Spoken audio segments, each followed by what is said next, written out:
Hey guys, today on People Now, the Grammy nominations are in. We'll break down the leaders in this year's music. Friends for life. Jennifer Aniston and Courteney Cox hit the red carpet in LA. The latest details surrounding Kevin Hart dropping out as host of the Oscars. A royal musical is on the way for Meghan Markle. Plus, the newest details about Cardi B and Offset's splits. It's all today on People Now. Let's go.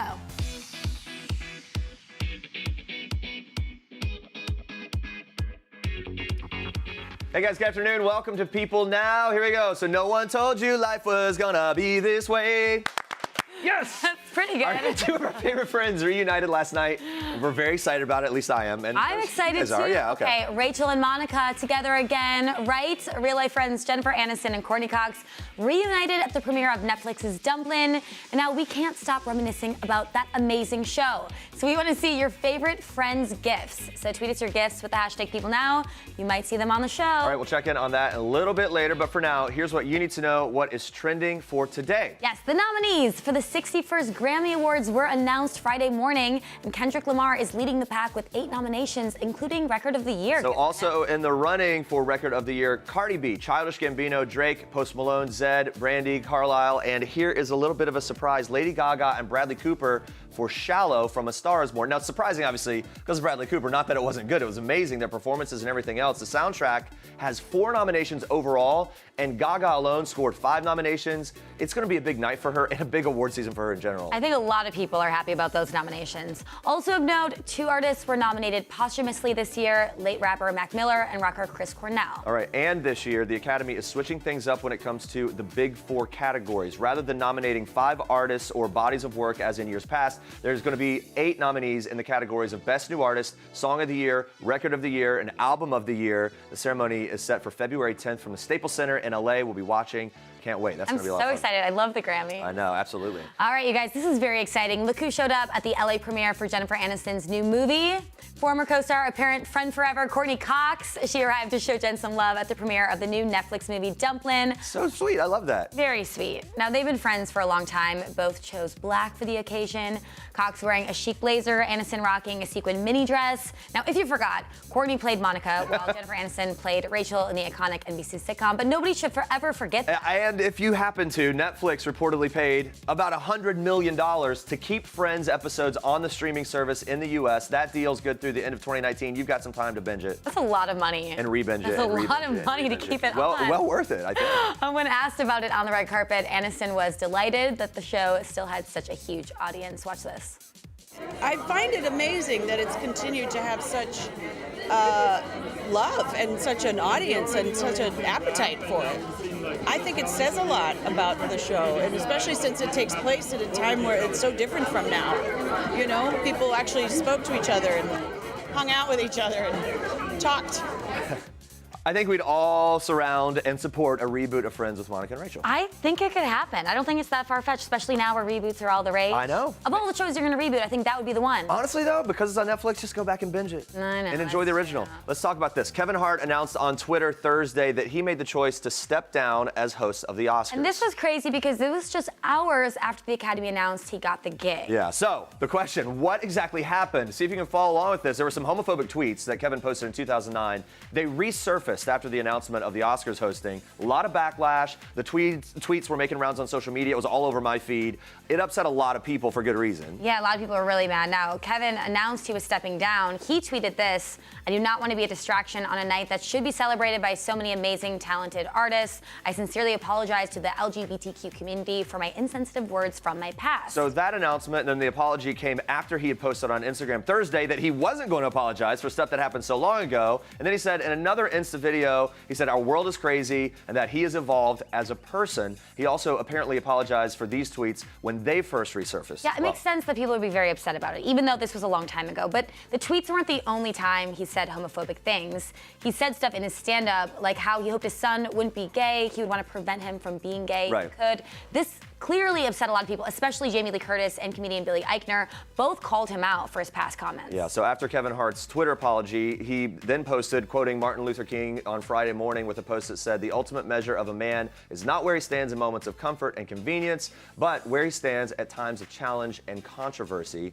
So it sparks this whole conversation of what and how much of people's past should be brought up in situations like this, right? And it seems like it's really tough for comedians to kind of be in the clear with this, because comedy evolves. What's considered appropriate evolves over time. Well, he's said some really bad things in the past. Right. But then the question is, can you forgive him? Is he ever going to recover from Right. this? But I think currently there are so many other comedians or actors or other people that are right for the gig. Right. I think they should find a woman. That's my Tiffany Haddish. Tiffany Haddish is a great choice. Yeah. Ellen's done it before. Not that, like, if you don't have Kevin Hart, it should be a woman. I'm just saying, I think we're due for a woman. No. So Well, and she's on fire right now in so many ways. She would be amazing and Yeah. really great.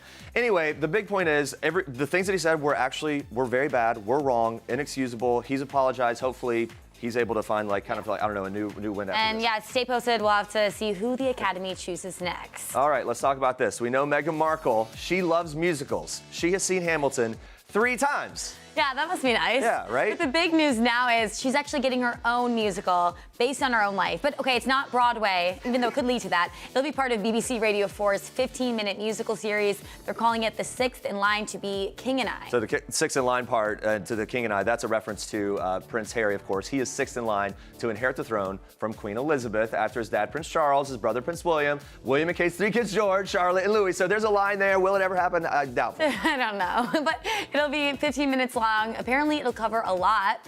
The Daily Telegraph reports it'll be a Rodgers and Hammerstein-inspired comedy broadcast, and they say it's an inspired celebration of Meghan Markle's life to date, which she actually has a lot of interesting things, I think, that she brings to the table. For sure. I mean, she was an American actress. Are they going to use the Deal or No Deal briefcase girl bit? I don't know.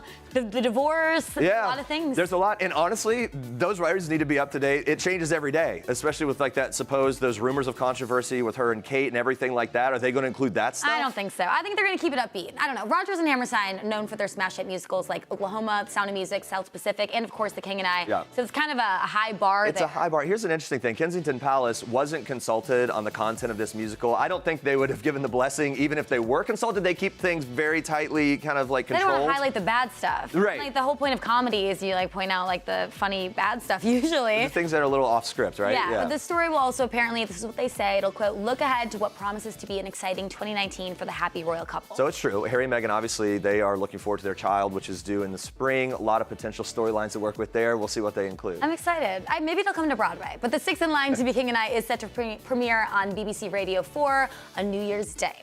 All right, so did you see Tyler Perry go on a safari? Ryan Reynolds revealing he once was a horrible person at some point in the past. Plus, Eva Marcille went way over budget on her wedding. It's all in this week's Star Trek's Roundup. Tyler Perry was in South Africa this week, where he was a commencement speaker for the Oprah Winfrey Leadership Academy graduation. It takes someone like her who has that level of compassion and that level of heart to generously do this year after year after year. First of all, to build it and support it all these years. It's Oprah, and her name is on it, rightly so, because the spirit of Oprah lives here. While in South Africa, Tyler also stopped by the Global Citizens Festival to honor Nelson Mandela on the occasion of what would have been Mandela's 100th birthday. Some other big names were also present, like South African native Trevor Noah. The legacy of Nelson Mandela is the Rainbow Nation. Stars like Beyonce and Jay-Z took the stage, as well as Chris Martin, Pharrell, and Usher. But it wasn't all work and no play for Tyler. Tyler Perry, of course, can't do anything halfway, so he went on a safari with his 4-year-old son to celebrate his son's birthday while he was in Africa. And judging from his social media, it was spectacular. He did crack a joke saying, "What would Medea say?" If the Lord get me out of this, I'm going back to church. Speaking of church, Real Housewives of Atlanta star Eva Marcille just got married. I love being a newlywed. Boy, does she ever. And she documented her October wedding to fiancé Michael Sterling all over the gram. And what does she think is the best part about being married? It's the guilt-free sex.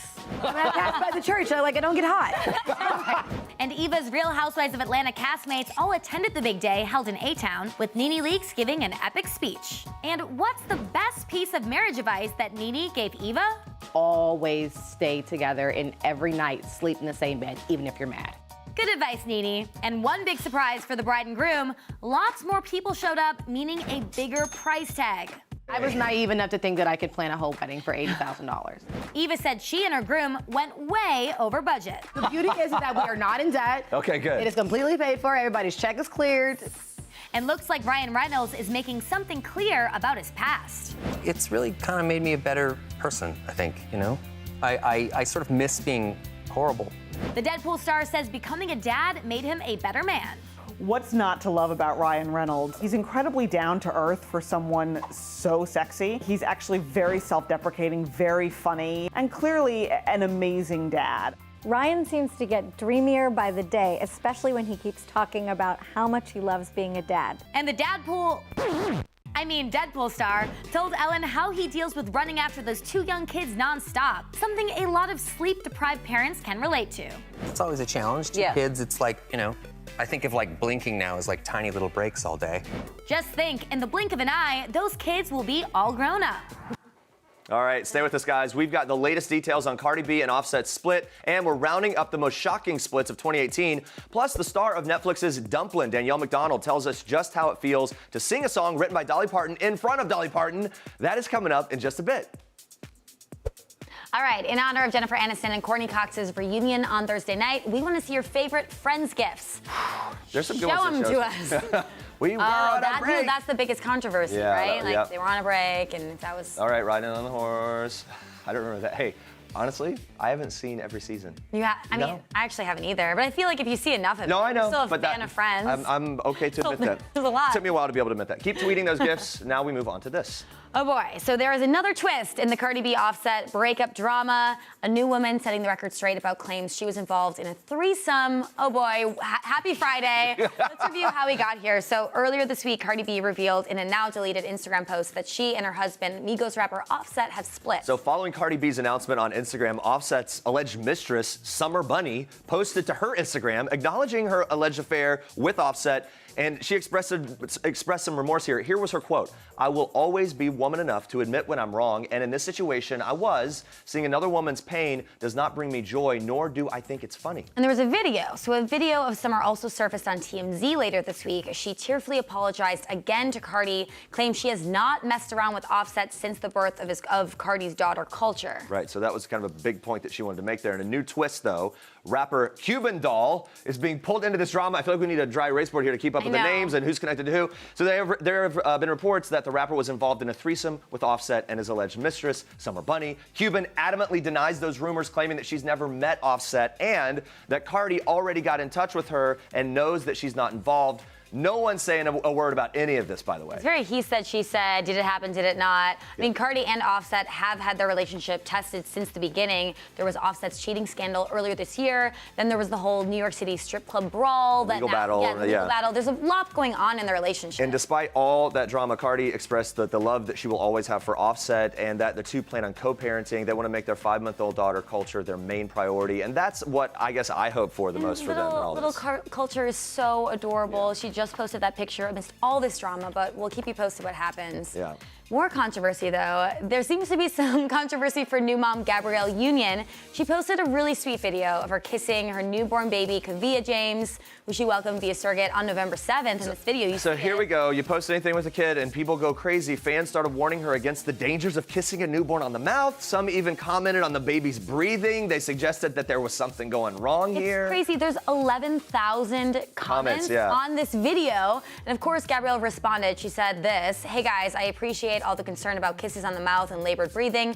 I'm blessed enough to have a nurse here with us while at work." She says, "Kav is healthy. I don't even touch her without washing and sanitizing myself and everything and everyone that comes into contact with her." Even said no visits with sick folk, and even all of Oprah's crew got whooping cough vaccinations and current on all vaccinations to be in her home because she has an upcoming special with Oprah, so that's what she's referring to there. Yeah, that special is going to be called Oprah at Home with Gabrielle Union, Dwayne Wade, and their new baby. So taking extra precautions for even the crew, everyone surrounding them. Yeah, and she also said, if you think I waited this long, went through all this to put my baby in harm's way, you got another thing coming. So our executive producer, she read the story and everything and said kissing her baby's mouths when they were infants was never even something that she would have considered dangerous, unless people had a cold, of course.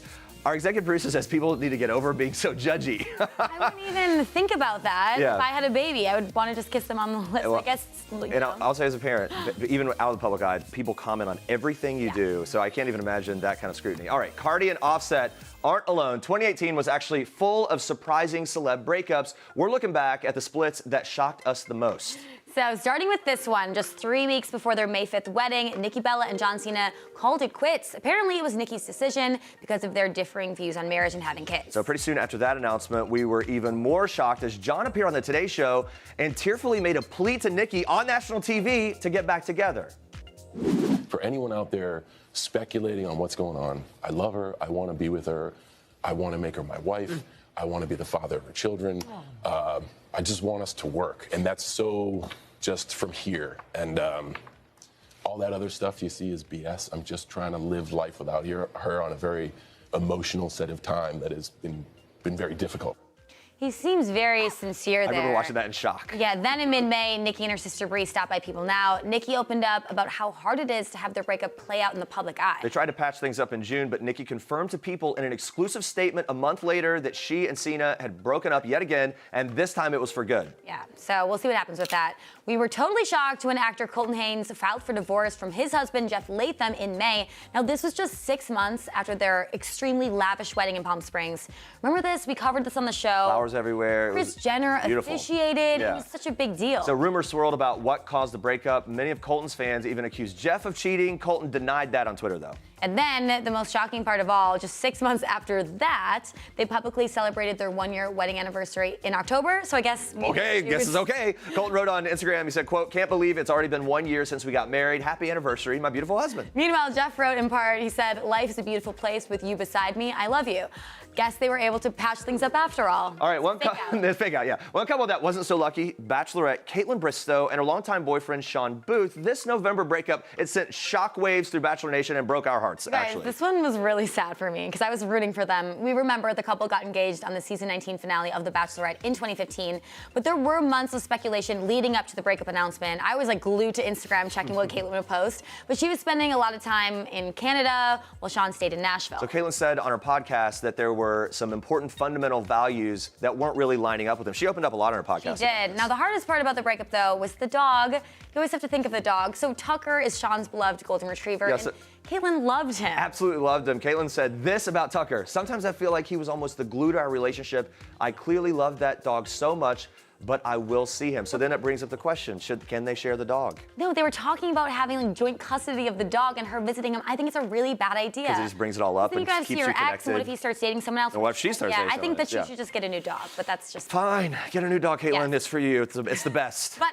our biggest surprise breakup of the year has to go to Channing Tatum and Jenna Dewan. Yeah, absolutely. The couple released a statement on Instagram in April saying they'd, quote, "lovingly chosen to separate as a couple." So sad. This news took everyone by surprise. They were married for nearly 9 years and we said couple goals a lot when we talked about that. Every single time. They were a couple goals. They also share a 5-year-old daughter, Everly. The two seem to be co-parenting together well at this point. They even went trick-or-treating together with Everly on Halloween. But they both seem to have moved on romantically and seem to be happy. There's a lot of reports that Channing is dating singer Jessie J, while Jenna has been linked to actor Steve Kazee. A source told People the two have been dating for a few months and seem very happy together. Yeah, they're very public about it. Some really surprising breakups in 2018.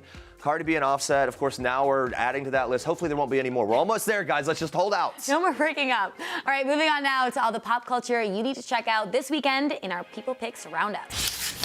I wanted to make fitness fun. You know, and we all, if you don't do something and change it up, then you get burnt out. This is the season to be strong on her fitness app, Brooke Burke Body. Now, the app has new routines added all the time for in and out of the gym, even a forum for users to support each other's fitness journeys and swap tips along the way. Brooke may look like total goals, but she told us that she has her one go-to holiday cheat treat. Baked brie. Ooh. Oh, with fig jam. Oh, and yeah. warm bread. That's amazing. Texas has more backstabbing ass clowns per capita than anywhere in the nation, but Mandy takes the cake. Then why do you have a picture of her in here? So that I don't forget she's out there. Queen America is a new series that gives us a little insight into the fascinating and downright intense world of beauty pageants. Catherine Zeta-Jones plays Vicky, the ruthless but most renowned pageant coach in Oklahoma who can turn any girl into a winner. She's like my alter ego. Okay. Like, you know, like the Catherine that sits, the naughty Catherine that sits here. The good Catherine has a filter, and when she thinks something and looks at someone, she kind of goes, no, that's not going to be nice to say that. Vicky doesn't have that. Yeah. We're going to Malibu. We're going to Neptune's Net. I'm proposing tomorrow. It's the engagement we thought would never happen. Jax and Brittany from Vanderpump Rules are officially in wedding planning mode after Jax got down on one knee back in June. After Jax's cheating scandal last year, we wondered if these two were done for good, but they are so happy now. She told us just how easy it was for her to say yes to the gown of her dreams. I did find it the first shop that I ever went to. I put it on and I just fell in love.